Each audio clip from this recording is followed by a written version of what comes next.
Hello दोस्तों, स्वागत है आपका हमारी साइकोलॉजी क्लासेस में। तो आज हम आपको बताने जा रहे हैं एक एग्ज़ाम पेपर के बारे में जो कि एमए सेकेंड सेम का है, ठीक है ना। और ये कॉग्निटिव प्रोसेस का है। तो आज हम आपको बताने जा रहे हैं इसके बारे में, ठीक है। अब आप देखिए ये किस तरह से आता है। इसमें जैसे ये NE5 लिखा हुआ है, यहाँ पे आप NE5 देख रहे हैं।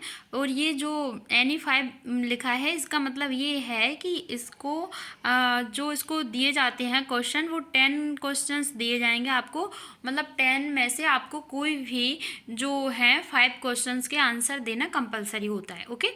तो यहाँ पे कभी कभी वो लोग क्या करते हैं कि कभी कभी आपको एक साथ 10 क्वेश्चंस दे देते हैं और 10 क्वेश्चंस में से आपको कोई 5 करना होते हैं, ओके। और कभी कभी क्या होता है कि जैसे कि मैंने ओल्ड पेपर जो अपलोड किए हैं वहाँ पे आप देखिएगा, उसमें क्या है कि जैसे क्वेश्चन नंबर 1 दिया गया है, जो ये शॉर्ट टाइप क्वेश्चन रहते हैं जो 5 नंबर में आते हैं, ओके।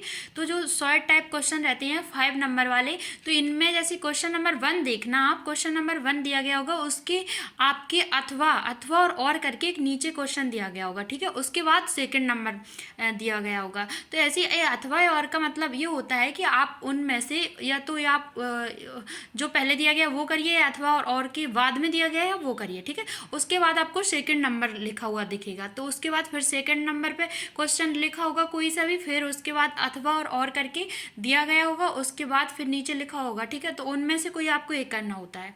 तो ये होता है अलग अलग तरीका, ठीक है ना। तो ये इस तरह से क्या रहता है, अगर आपको वो दोनों में से अगर क्वेश्चन नंबर 1 दिया गया है, उसके अथवा में एक और दिया गया है, अगर दोनों में से आपको कोई एक नहीं आ रहा है तो फिर आपको वो छोड़ना ही पड़ेगा, ठीक है ना। लेकिन इसमें क्या है, इसमें एक बेनिफिट रहता है, अगर 10 क्वेश्चन हैं, 10 क्वेश्चन में से आपको कोई भी 5 आ रहे हैं तो आप कोई भी कर सकते हो, ओके। तो इस तरीके से आप देख सकते हो जो NE5 क्वेश्चन लिखे हुए हैं, इसमें वर्ड लिमिट जो है वो 50 शब्द, ठीक है ना, 50 शब्द की है। शब्द सीमा 50 है, ठीक है, 50। अब आप देखिए, और ये 5 × 5 मैंने 25 इसलिए लिखा है क्योंकि ये जो है 5 × 5 का मतलब ये है कि जो क्वेश्चंस रहते हैं वो 5 नंबर का एक क्वेश्चन है, ठीक है ना। तो 5 नंबर का एक है, 5 नंबर के जब आप 5 क्वेश्चंस करोगे तो क्या है कि ये 25 नंबर के हो जाएंगे, ठीक है। तो 25 के ये होते हैं, और बाद में जो रहते हैं ना वो 12 नंबर के रहते हैं, ठीक है, जो लॉन्ग टाइप क्वेश्चन रहते हैं। तो 12 नंबर का एक क्वेश्चन रहता है, ठीक है ना। तो इस तरीके से क्या है ये होता है, और उसमें भी 5 क्वेश्चंस करने होते हैं। तो आपका टोटल पेपर जो है 85 का रहता है, ठीक है। अब क्या है कि 85 का रहता है उसमें, और जो आपका इंटरनल असाइनमेंट होते हैं 15 नंबर के, वो होता है, वो हो जाते हैं। तो आपका टोटल मिला के क्या है कि 100 हो जाता है एक पेपर का, ओके। अब क्या करना है कि जैसे जो रेगुलर स्टूडेंट होते हैं इनके लिए तो ये होता है, और जो प्राइवेट स्टूडेंट होते हैं उनका क्या है, उनके लिए ये उनके इंटरनल असाइनमेंट नहीं होते हैं, इसलिए उनके लिए ये थोड़ी ज़्यादा नंबर के क्वेश्चन हो जाते हैं। जैसे जो 12 नंबर का होता है उनके लिए वो 14 का हो जाता है, और ये वाले 6 नंबर का एक क्वेश्चन हो जाता है, ठीक है ना। तो उनका ऐसे मिला के पूरा 100 पहुँचता है, ठीक है। अब देखिए इसमें देखिएगा स्मृति विस्तार से क्या आशा है, ठीक है। क्वेश्चन नंबर फर्स्ट है, स्मृति विस्तार से क्या आशा है, what is meant by memory span, ठीक है। सेकंड क्वेश्चन है कूट लेखन से क्या आशा है, what is meant by encoding. देखो इसमें देख सकते हैं कूट लेखन से क्या आशा है, what is meant by encoding. प्रासंगिक स्मृति क्या है, व्हाट इज एपिसोडिक मेमोरी। तो समानांतर प्रक्रिया मॉडल क्या है, ठीक है। तो अब इसमें क्या है कि what is parallel distribute processing model, PDP model बोलते हैं इसे शॉर्ट में, ठीक है। अब क्या है, मैं सारे क्वेश्चन रीड करके बता देती हूँ, ठीक है। अर्थगत संबंधता क्या है, व्हाट इज सेमेनेटिक रिलेटेडनेस, ठीक है। अब संचयन क्या है, तो व्हाट इज स्टोरेज। संप्रत्यय निर्माण में पृथक्करण प्रक्रिया से क्या आशय है, ठीक है। What is meant by abstractions process in concept formations, ठीक है। संबंधात्मक संप्रत्यय क्या है, तो what is relational concept. Schema क्या है, व्हाट इज स्कीमा, ओके। तो अब आता है ये 10 नंबर का क्वेश्चन आ गया, टिप ऑफ टंग घटना क्या है। तो ठीक है ना, ये टिप ऑफ टंग घटना क्या है। इसके बाद अब आ गया है इकाई 1 यूनिट फर्स्ट। तो इकाई 1 यूनिट फर्स्ट का मतलब ये है कि इसमें जो क्वेश्चंस दिए गए हैं वो लॉन्ग क्वेश्चंस हैं, ठीक है। जैसे ये क्वेश्चन यहाँ पे जो 2 नंबर लिखा हुआ है ये लॉन्ग क्वेश्चन है, लॉन्ग आंसर टाइप लिखना है, ओके। तो ये 12 नंबर का एक क्वेश्चन है। यहाँ पे देख सकते हैं रेगुलर स्टूडेंट के लिए 12 का है, और जो अनरेगुलर प्राइवेट स्टूडेंट होते हैं उनके लिए 40 नंबर का, उनके इंटरनल असाइनमेंट नहीं होते हैं। ओके, तो संवेदी स्मृति क्या है, इसके प्रकारों का वर्णन कीजिए। Okay, what is sensory memory, discuss it's type.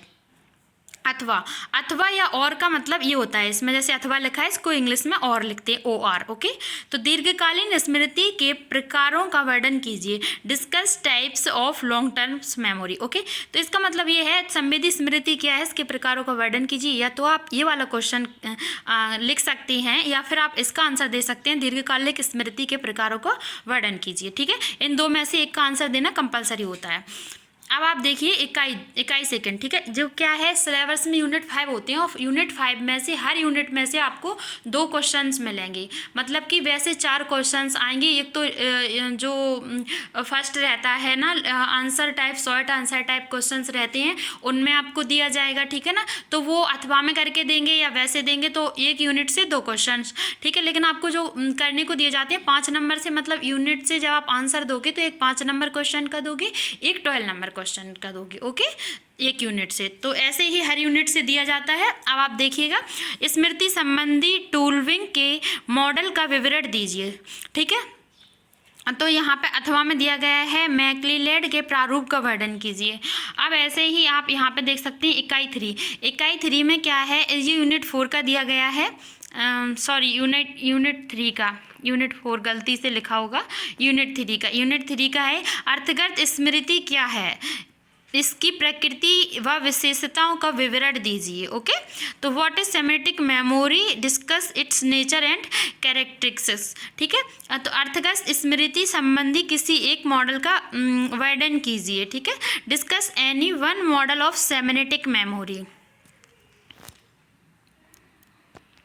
यहाँ पे अब नेक्स्ट देखते हैं, ये आई है यूनिट 4। ओके, वो यूनिट 3 थी, गलती से यूनिट 4 लिखा था। ठीक है ना, तो यूनिट 3 में यहाँ पे आप देख सकते हैं यूनिट 4 में क्या है कि यहाँ पे आप देख सकते हैं संप्रत्यय निर्माण की प्रक्रिया का वर्णन कीजिए, discuss process of concept formation. ठीक है, ये अथवा में है स्वाभाविक श्रेणी प्रत्ययों की विशेषताएं बताइए, तो state empirical characteristics of natural category concept. ठीक है, तो इकाई 5 यूनिट 5 का ये आया है, स्मृति एवं मनोदशा में संबंध स्पष्ट कीजिए, clarify relation between memory and mood. ठीक है ना, तो ये मनोदशा जो है इसको हिंदी में जो है इंग्लिश में जो है मूड बोलते हैं। ठीक है, साइकोलॉजी मनोदशा और स्मृति को मेमोरी बोलते हैं। ओके, अप्रत्यक्षदर्शी साक्ष्य क्या है, वर्णन कीजिए। तो ये यहाँ पे कह रहे हैं what is I witness testimony, discuss. Okay, तो ये जो एग्जाम पेपर था ये आपका था 2015 का। देखो मैं आपको दिखाती हूँ, यहाँ पे मैंने जो है सन लिख रखा है, देखो यहाँ पे लिखा है साइकोलॉजी, ये लिखा है कॉग्निटिव प्रोसेसेस सेकेंड और साइकोलॉजी 2015। ठीक है, 2015 सेकेंड सेम। ओके, तो ये यहाँ पे देख लिया होगा। आई होप आप सभी को अच्छे से समझ आ गया होगा, और बाकी जो क्वेश्चन नहीं भी अच्छे से दिखेंगे तो मैंने सारे क्वेश्चंस रीड करके बताए हैं। अब मिलते हैं नेक्स्ट वीडियो में नेक्स्ट ओल्ड पेपर के साथ। ठीक है, थैंक यू सो मच।